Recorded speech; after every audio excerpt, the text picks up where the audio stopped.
Thank you, YB Shari, for the enlightening speech and officiating the launch of this book. The book will be available for whoever is interested to have. Now, a few words for our main guest speaker, Professor Asma Afsaruddin.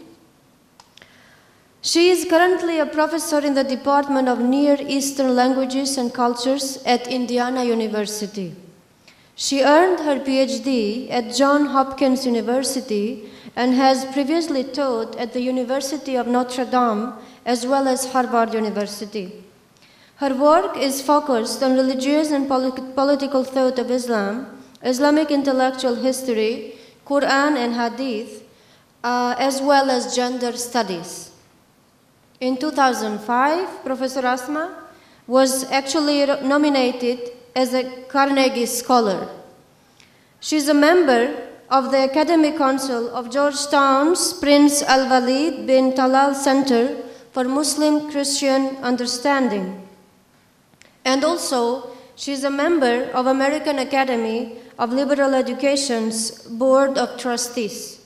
Some of the titles, as YB mentioned earlier, she's written some very important work starting very, very early in the 20s and earlier than that. Some of the titles that is worth mentioning here are Islam, the State and Political Authority, Medieval Issues and Modern Concepts, published in 2011, Striving in the Path of God, published in 2013, and Contemporary Issues in Islam, published 2015. This is just a brief introduction of Prof. Asma's profile. There is no way we can do justice on her contributions to intellectual discourse of Islam. So basically, I would like to invite Professor Asma to join at the stage and give us a speech today, for which she's invited. Thank you so much. Thank you, Alma, for that generous introduction. Good afternoon, everyone. Assalamu alaikum. Let me begin by saying how delighted I am to be here. And I want to begin by, of course, extending my profound thanks to Dato, Dr. Ahmad, Farouk, Musa, and the Islamic Renaissance Front for extending to me this invitation to attend the launch of my translated book into Malay, which means I should also single out Hazwan Baharom, the translator of the book. I have to say I've been overwhelmed by the overwhelming hospitality and generosity that has been extended to me. And I want to take this opportunity to thank all of you for coming here on a Saturday afternoon. In the post-September 11 context, many Western commentators have referred to a civilizational war of ideas, talking about an apocalyptic showdown primarily between the world of Islam and the West. This is a scenario made popular, as you know, by the Harvard scholar Samuel Huntington in his provocative Clash of Civilizations thesis. Although Huntington recognized several civilizational blocs at odds with the West, Islam received disproportionate attention. The atrocities of September 11 were believed by a considerable number of people, many of them influential policymakers during the George W. Bush's administration, to have vindicated this thesis.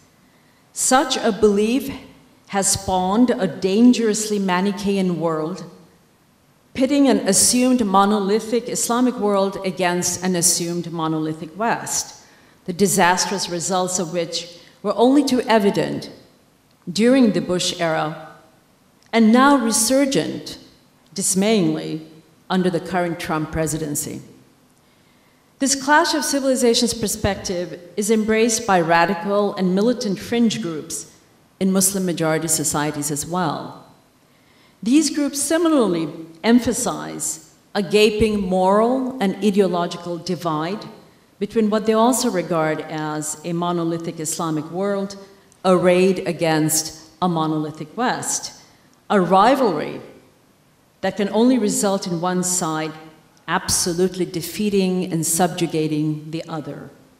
As the mirror image of the world conceptualized by Huntington, they see themselves as the sole advocates of right belief and right behavior that rules out any rapprochement between the two sides.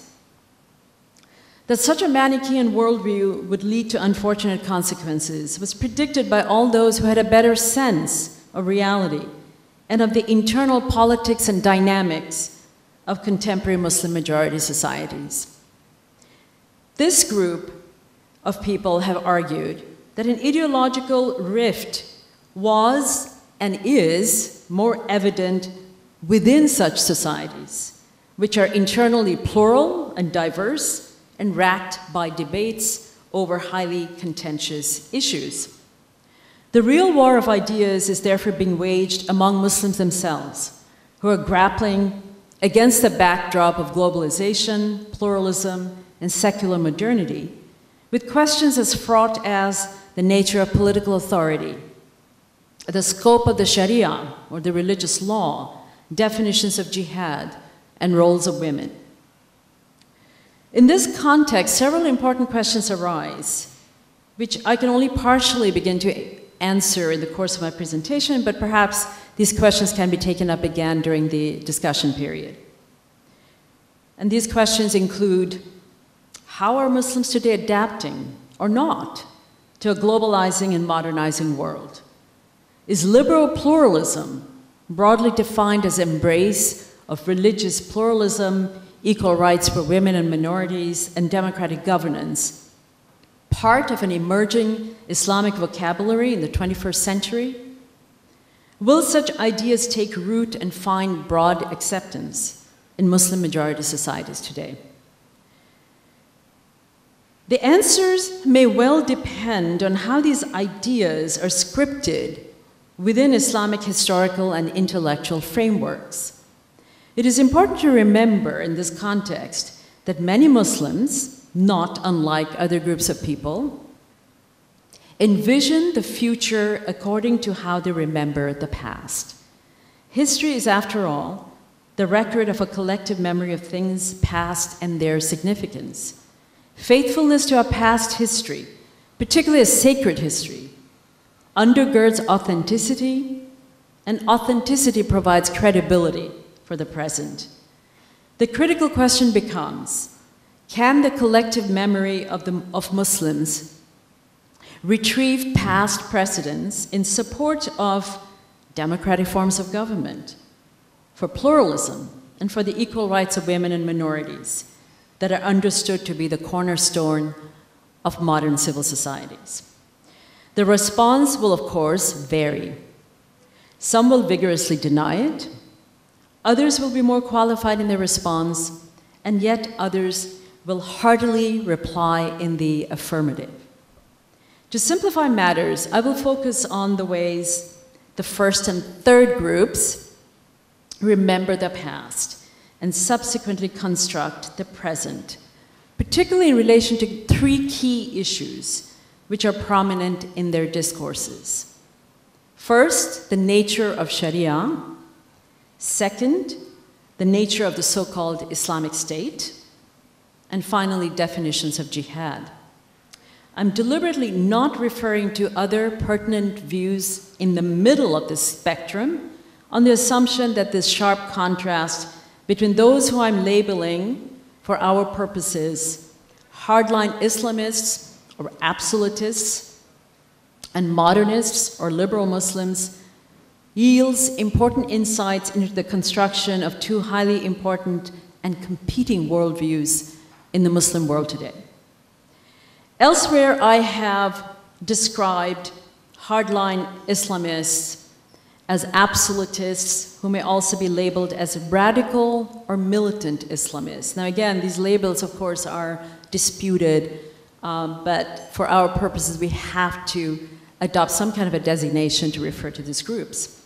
So for my purpose, the term Islamist refers to activist individuals and groups in various contemporary Islamic societies whose primary wish is to govern and be governed politically only by Islamic principles, understood by them to be immutably contained or enshrined in the Sharia or the religious law.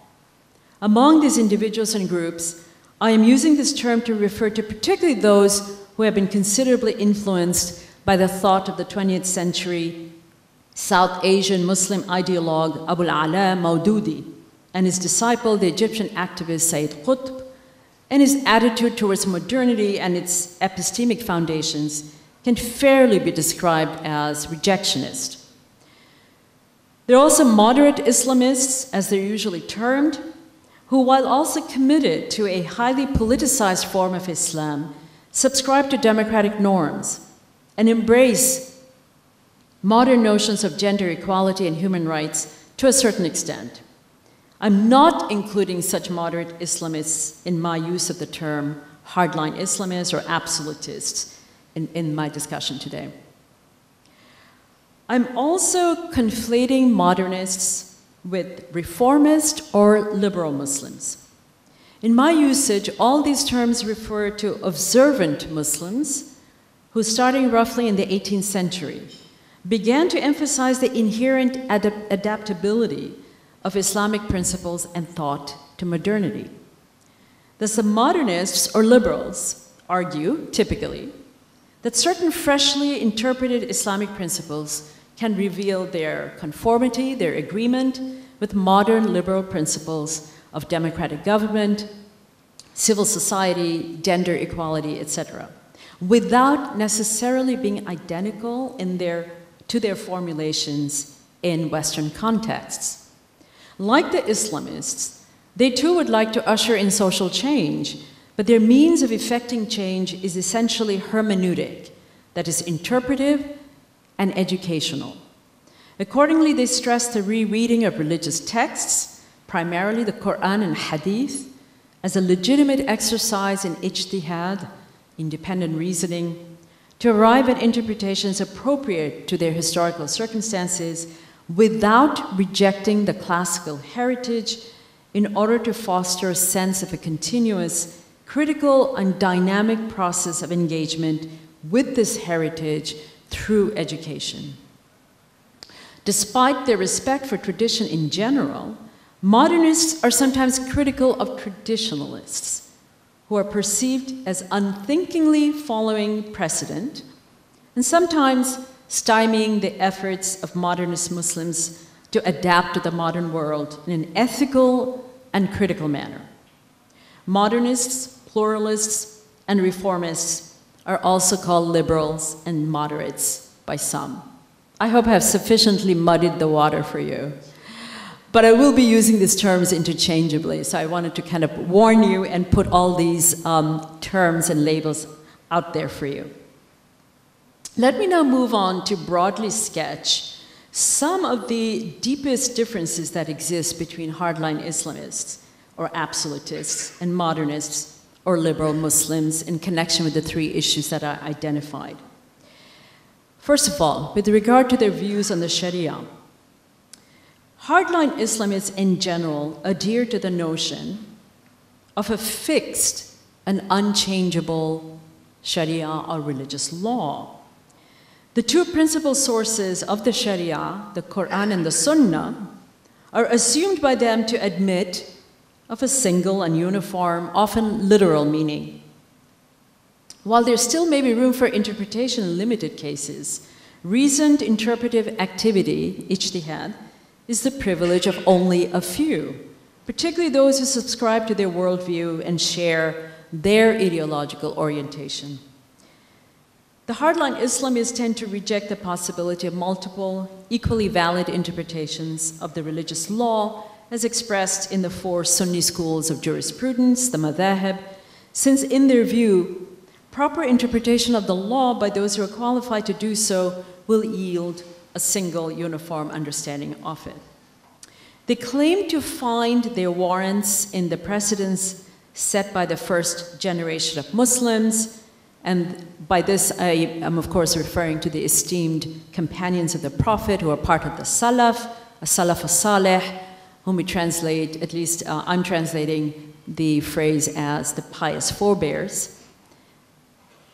So they claim to find their proofs in the precedents set by the first generation of Muslims, who are deemed to have flawlessly followed the example of the Prophet Muhammad and apparently never disagreed among themselves on key issues. In their attitudes towards the religious law, which they regard as something, again, frozen and ossified over time, the absolutists do not concede the need for accommodation of customary and cultural practices, known in Arabic as urf, nor for the legitimacy of multiple readings of religious texts. Nor is there room for the historical contextualization of legal rulings as they developed over time, nor for appeals to the public good, known in Arabic as maslaha, as grounds for legal reasoning, as actually occurred in the praxis of Muslim communities throughout time. The slogan, Islam is the solution, is meant to convey to the world that Islam, understood as a frozen corpus of religious and political commandments, has left nothing unaddressed. Not surprising then, absolutists like the Egyptian revolutionary Sayyid Qutb have more frequently referred to Islam as a system, or nizam in Arabic, rather than as a faith.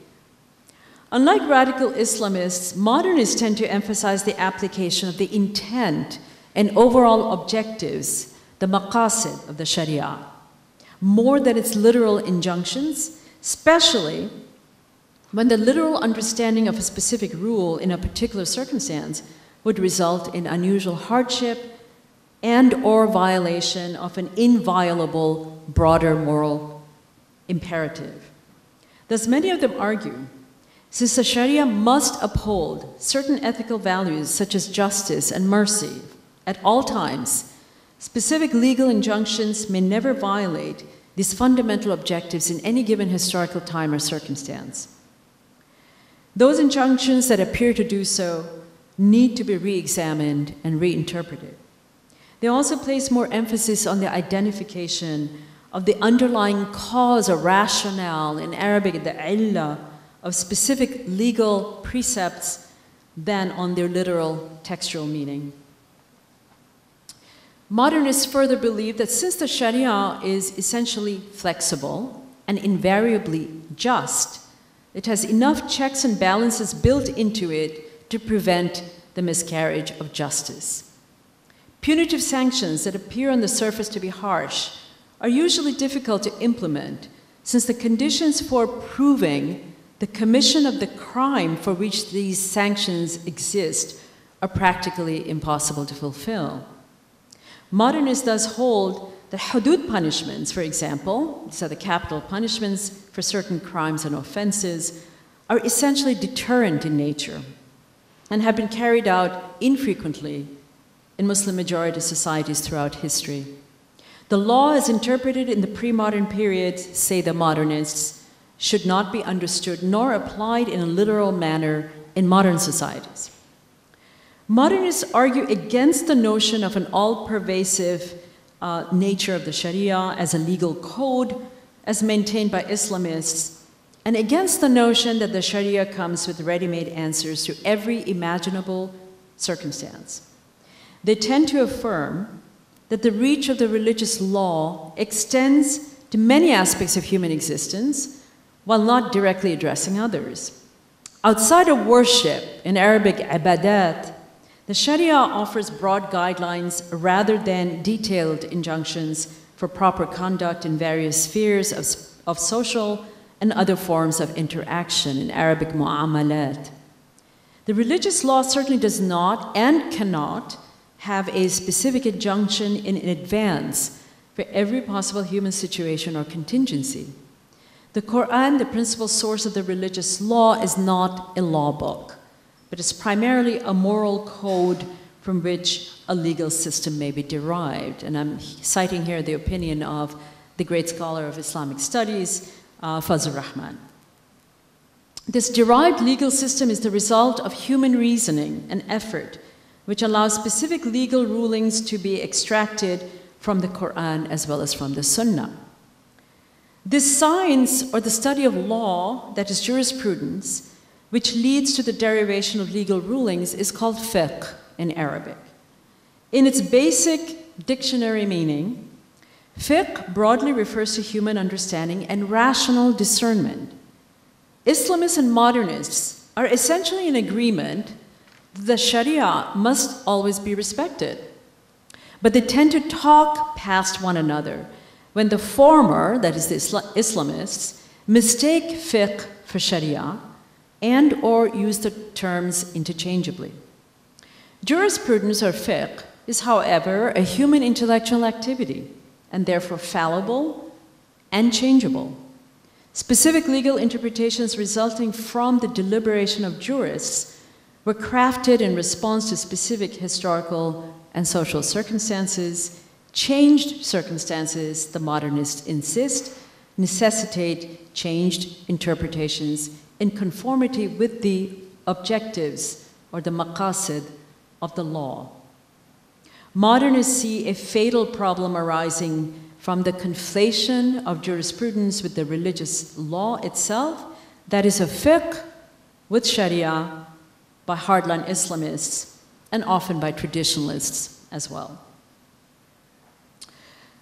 Thus, in opposition to hardline Islamists, modernists will typically emphasize the internal flexibility of the Sharia, which allows the faithful to relate to it in creative, interpretive ways in different circumstances. Like a maqasid, maslaha is another key term associated with modernist discourses on the relevance of the Sharia in the contemporary period that harks back to the Shafi'i jurist and theologian Abu Hamid Muhammad al-Ghazali, who died in 1111, who expounded this legal principle in a number of his works. And this principle would be further elaborated upon by the jurist Abu Ishaq al-Shatibi, who died in 1388, whose rational juristic thought has enjoyed a strong revival among modernists. Within the hierarchical ordering of the sources of law, modernists and reformists emphasize the supremacy of the Quran over the Sunnah, sometimes even the former's sole supremacy vis-a-vis the latter. Thus, Rashid Rida maintained that the Quran is the main source, asl, of religion, and that rules derived from the Sunnah, if not directly bearing on religious matters, need not be followed. Such non-religious Sunnaic rulings, which have to do with civil, political, and military matters, are the result of the Prophet's personal ijtihad and are consequently non-binding on the believer. Rashid Rida cites in this context Quran 5:101, which states, "O those who believe, do not ask questions about things which, if made known to you, would cause you harm," end of quote. Rida comments that this verse implies that the Quran deliberately did not address many things, since detailed rulings about a large number of matters would prove cumbersome for humans. Religion should lead to ease and the well-being of the people, as indicated in Quran 87:8, which says, "We will make it easy for you to follow the path." According to Rida, pre-modern jurists often flouted this basic legal objective, maqsad, to ensure ease in the practice of religion by devising difficult and arduous applications of the law in matters where, Quranically speaking, it had no jurisdiction. Let me now go to a discussion of the varying views on the so-called Islamic State. A highly politicized version of Islam is the cornerstone of most, if not all, Islamist discourses. According to this version, a full-blown concept of what most Islamists call the Islamic State and Islamic government is articulated by the religious law. Such a state, they affirm, has existed since the time of the Prophet and was replicated by particularly Abu Bakr and Umar, the first two rightly guided caliphs. The primary characteristic of the Islamic State, according to this school of thought, is divine sovereignty or divine governance, termed in Arabic al-Hakimiyya by the Islamist thinker Abul Ala al-Mawdudi. In his writings on political Islam, Mawdudi has maintained in regard to the Islamic State, in Arabic ad-Dawla al-Islamiyya, that the basic conception underlying all its outward manifestations is the idea of divine sovereignty. This is a quote from one of his works. In this Islamic state, according to Maududi, its ideal leaders and servants will all work with a sense of individual and collective responsibility to God alone, not to the electorate, neither to the king, nor the dictator, end of quote. These ideas greatly influenced his ideological disciple, the Egyptian activist Sayyid Qutb, who died in 1966, who made al-Hakimiyya the linchpin of his Islamist agenda.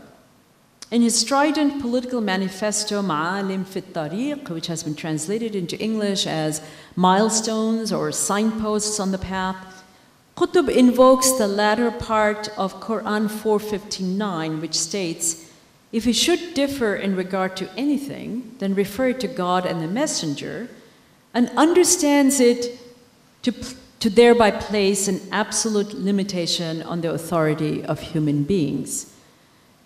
The verse, moreover, establishes, according to Qutb, that no one may arbitrarily promulgate a piece of legislation without acknowledging the supreme sovereignty of God. According to Qutb, this entails recognition that the only source of political authority is God the Almighty. It's a quote now from the Ma'alim. Is God the Almighty, not the people, not the political party, not any individual, end of quote. This verse also makes clear, Qutb asserts, that no human being can claim to speak or to have spoken in the name of God except the Prophet. Thus, there is no resemblance here to European notions of theocracy or of divine kingship. While modernist Muslim scholars and activists have argued vigorously in favor of a basic compatibility between the concept of shura or consultation and that of modern democracy, many Islamists tend to see fundamental differences between the two. They argue that since a democratic government derives its authority from the will of the people and laws enacted by humans, it is immediately at odds with an Islamic government, which is understood to derive its authority solely from God and his revealed laws. Thus, Maududi states, wherever the system, that is in reference to democracy, exists, we do not consider Islam to exist, and wherever Islam exists, there is no room for this system, end of quote. Members of the Islamic polity are required to obey their ruler as long as he follows Quranic and Sunnaic regulations in accordance with their understanding of Quran 4:59.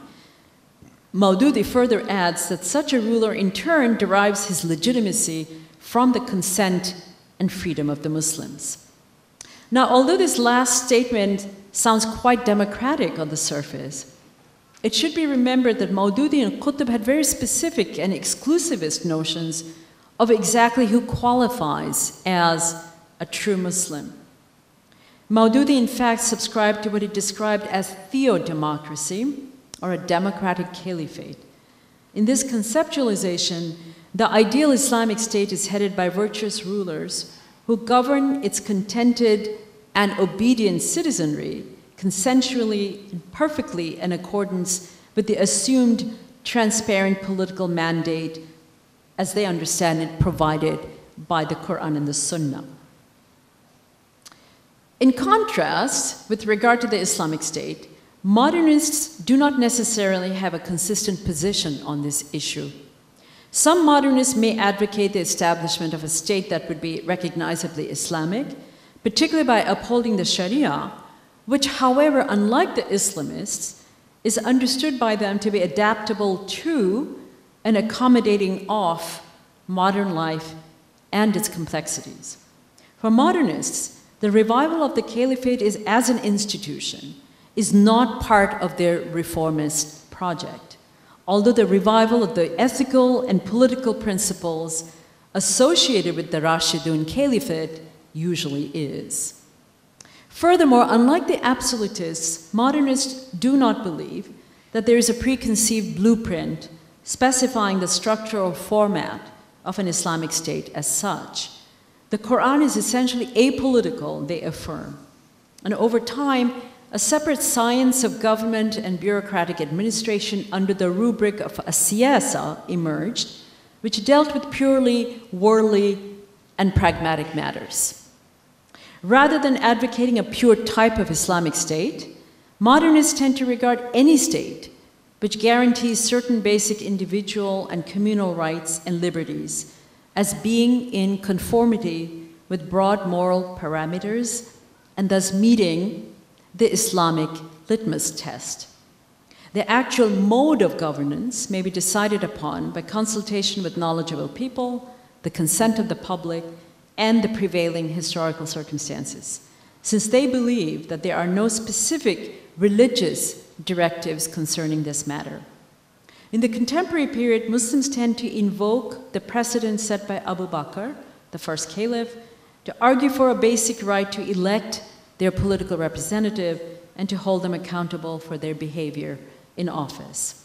They have argued that the three cardinal tenets of legitimate government based on the historical praxis of Muslim communities through time are three, and I like to refer to them as the three C's: consultation, consent, and consensus, which are the English translation of shura, bay'ah, and ijma', are best realized in democratic systems, creating a moral imperative for instituting democratic reform. And many modernists have persuasively argued along these lines. With regard to the political concept of divine sovereignty, modernists point to many of the defining characteristics of the early political culture of Islam to counter the absolutist understanding of this concept as a divine mandate for a complete way of life with a set of prescribed answers for nearly every situation, a scenario that leaves little room for human input and interpretation. While acknowledging God's sovereignty over all creation, modernists do not view this as impeding in any way human freedom in determining their course of action, in particularly the political sphere, under the guidance of broad moral imperatives. The Quranic designation of human beings as God's vicegerent, Arabic Khalifa, on earth, is emphasized by modernists as investing humans with the right and authority to assume custodianship of earth. The example of the rightly guided caliphs, the modernists assert, clearly establishes that such custodianship was understood in the early period to be predicated on human agency and deliberative reasoning, while safeguarding the moral objectives and spirit of the religious law. The second Caliph Omar's bold innovations, for example, in instituting the state register of pensions, known as the Diwan, and establishing the Islamic calendar, for which there were no prophetic precedents, are praised as reasoned measures whose adoption was prompted by practical and ethical considerations. The register of pensions, the Diwan, in fact, was a pre-Islamic Persian institution. Caliphal practices such as these show, contrary to the ahistorical pronouncements of the absolutists, that the pre-Islamic period, known in Arabic as al-Jahiliyyah, sometimes provided the inspiration for some innovation or other during the Islamic period, and was not the object of demonization as it is currently for hardline Islamists. Modernists will also point to a variety of views on political authority recorded in a number of early medieval sources.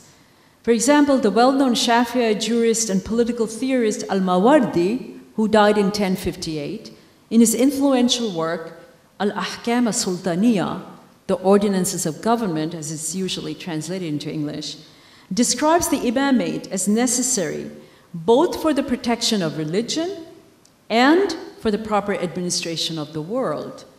Significantly, Al-Mawardi points to the existence of two camps in his day on the question of the imamate, one of which believed that the office was mandated rationally, while the other subscribed to the position that the office was decreed by revelation. According to the first rationalist camp, all intelligent people conceded the importance of submitting to a leader who would prevent them from oppressing one another and keep them from disputing and fighting with one another. In the absence of rulers in general, there would be disorder and general chaos. The second camp consisted of people who insisted that the imamate was ordained by revelation alone, since the imam undertook matters decreed by the religious law. However, even this camp conceded a major role to reason in matters that had to be decided by the imam. Thus, according to Al-Mawardi, the second group, like the first group, maintained that human intelligence prevented individuals from wronging one another and helped to enforce the criterion of justice in social relations. Another 11th century rationalist theologian, Abdul Jabbar, who died in 1095, identified three broad trends of thought in his time on the issue of the caliphate. The first, a minority, held that the caliphate was not necessary. The second believed that it was required on the basis of reason. And the third maintained that it was necessary according to the religious law.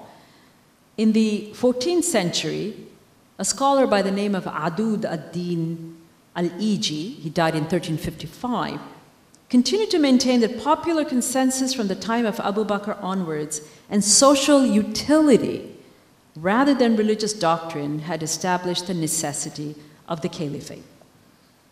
These voices from the past remind us that there was a range of scholarly thought on issues of sound governance and socio-political administration in the pre-modern period, and that the utilitarian concept of the public good, more than absolutist notions of political authority, often determined political behavior and the crafting of administrative policies in reality.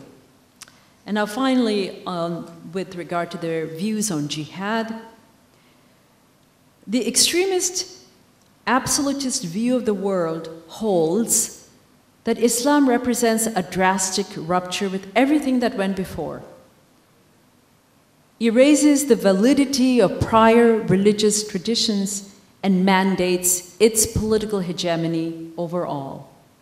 Hardline Islamists signaled this kind of view by their contemptuous use of the term jahiliyyah, which signifies everything that predated Islam and is not Islamic as they define it, and therefore morally worthless in their evaluation. What reeks of jahiliyyah and is assumed to be an obstacle to the spread of Islam must be ruthlessly stamped out. The vehicle for doing this is the Islamic State, and the means for achieving this goal is the military jihad. Since according to many radical Islamists, and I'm quoting directly from Maududi, Islam is a revolutionary ideology and program which seeks to alter the social order of the whole world and rebuild it in conformity with its own tenets and ideals, end of quote. From this particular worldview, jihad then refers to the revolutionary struggle and utmost exertion which the Islamic Party brings into play to achieve this objective. Jihad in this sense is arguably the most controversial issue that dominates activist Islamist rhetoric. Of course, not all Islamists are militants. I want to make sure that you get this point. I'm not equating the two at all. And so they're not necessarily all advocating the use of violence for political gain. There are those, though, who are militants and who tend to understand jihad as the waging of unrelenting military activity against non-Muslims deemed hostile to Islam, but also against those perceived as lapsed Muslims until they are politically defeated. These militant Islamists attempt to justify their position and their rhetoric by asserting that they reflect 1st or 7th century views regarding jihad and martyrdom.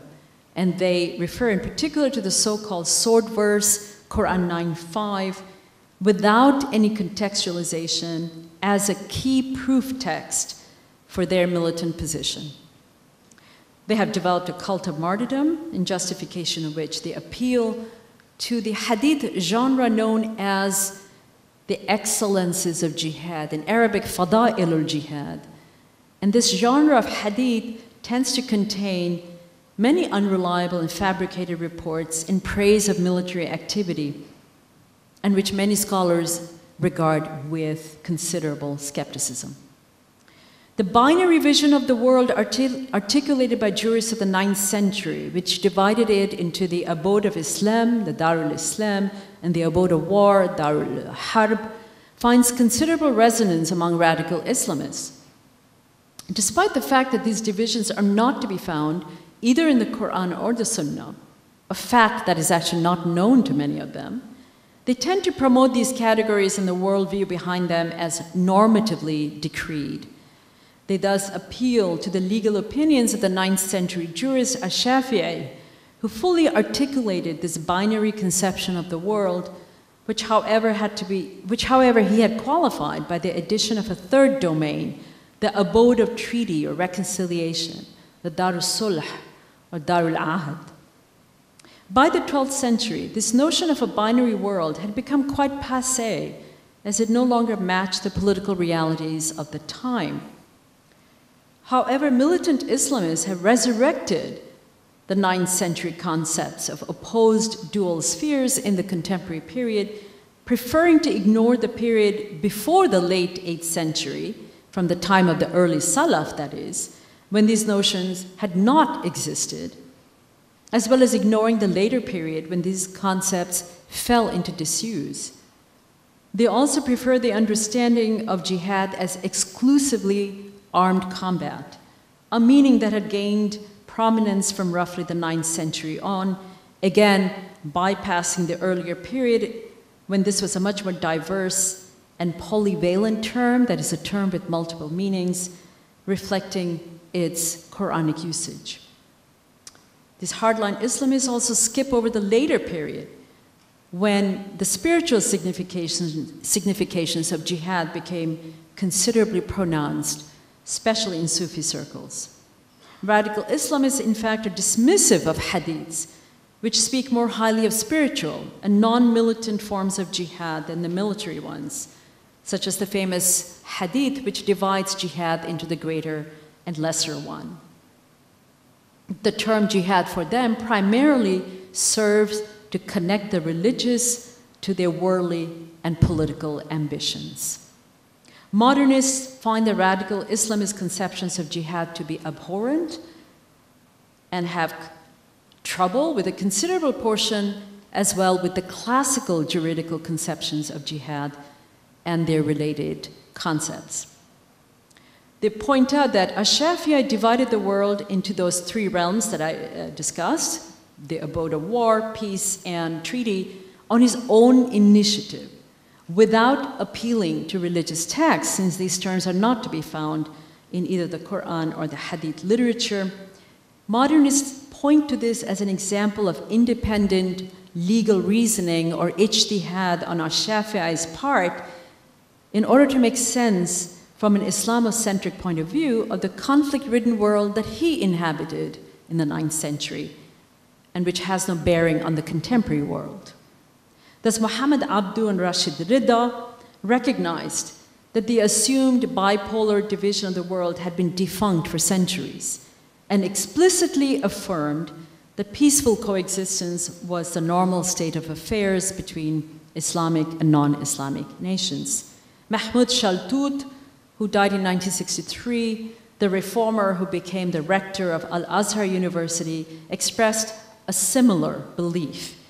He further stated that Muslims and non-Muslims were equal with regard to rights and duties in a Muslim majority state, and that only defensive wars are permissible in response to external aggression. So, in conclusion, to weigh the evidence now, hardline Islamists and modernist worldviews are then diametrically at loggerheads with one another. How may we determine who is the more credible in their claim of ownership of the past and therefore in their vision for the present and the future?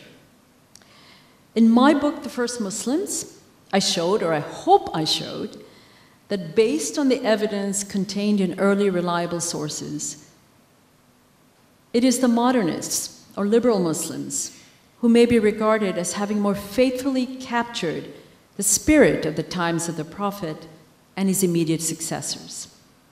Modernists typically approach the past in a critical manner, which allows them to strip away the accumulated layers of myth over time and retrieve the more historically credible personas of the earliest Muslims, the Salaf, and their diverse beliefs and practices. Such an approach has led them to discover the seeds of democratic governance, gender egalitarianism, and even religious pluralism in the lives of the Salaf, seeds they toss into today's fertile ground in the hope that they will take root among Muslims. Thus, modernists hope that consultative modes of governance instituted by early Muslim rulers will lead to democratic reform today. Traditional protection of the rights of religious minorities to worship as they please under early Muslim rule forms the basis for mandating complete freedom of religion today in Muslim-majority societies. Early legal guarantees for Muslim women's rights to hold property in their own name and contract their own marriages are being invoked to argue for sweeping legal reform which ensures full gender equality in the contemporary period. The list can go on. Such historical precursors or precedents in support of a whole slew of social and legal rights, in conformity with the universal notions of human rights and empowerment today, have been and continue to be exhumed from Islam's past by Muslim modernists and pluralists. Their names range from Jamaluddin al-Afghani and Muhammad Abdu in the 19th century to more recent contemporary thinkers and scholars such as Saeed al-Ashmawi, Khalid Abul Fadl, Tariq Ramadan, Chandra Muzaffar, Nur Kolish Majid, Aziz al-Hibri, Zaina Anwar, and Abdul Aziz Sachedina. These are just a few names, and we know that there are many, many more names to be added to the list. Modernist crafting of such credible alternative narratives, I believe, is guaranteed in the long term to undermine the agendas of the hardliners. Historical scrutiny shows that the heavily politicized ideology subscribed to by the hardliners has no early pedigree and thus constitutes a dangerous and discredited innovation in time.